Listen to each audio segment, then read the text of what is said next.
Childhood leukemia is devastating. New therapies like CAR-T bring hope. But the question is, should governments fully subsidize CAR-T for all?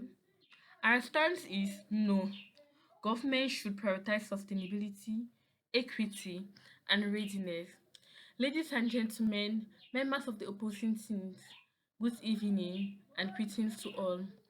I am joined by Mark Juliet from the negative team, and I will be opposing the motion should CAR-T cell therapy for childhood leukemia be fully subsidized by the government. CAR-T therapy is a groundbreaking science, but without sustainable planning, adopting it blindly could bankrupt fragile health systems and leave millions of children with more common conditions behind. CAR-T, on an average, costs $300,000 to $500,000 per patient, and African health budgets are already overstretched. Subsidizing fully implies massive diversion from vaccine, malaria, tuberculosis, and maternal health. Childhood leukemia is relatively care, and malaria kills already about 500,000 African children yearly, further exacerbated by antimicrobial resistance. We should then ask again ourselves the question, should we subsidize one therapy for a few or invest in interventions that save millions? Food for thought. Africa already has a problem with infrastructure, and CAR-T therapy requires specialized laboratories, high trained teams, long term monitoring, which we lack. And this will take us to risking unsafe and ineffective delivery. Currently, CAR-T products are controlled by Western biotech firms, meaning Africa does not have any biotech firm or does not have good biotech firms. Subsidizing means paying foreign companies indefinitely, and Africa needs to build local biotech capacity, not deepen dependence.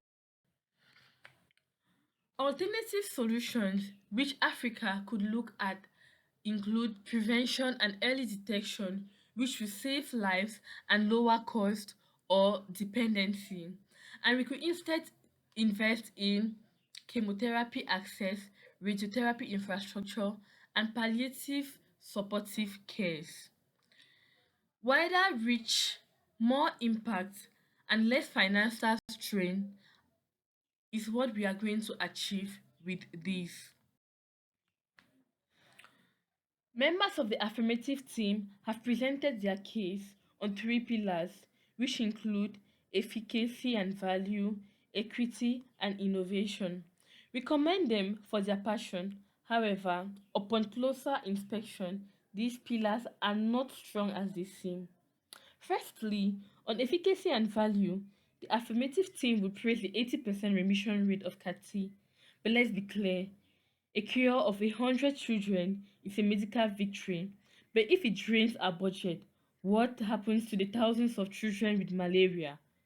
Value isn't just about what works, it should be about what can sustainably be afforded for the whole population. Secondly, on equity, I agree every child deserves a chance. But is it truly equitable if one rare therapy absorbs a national budget while millions are left without basic primary care?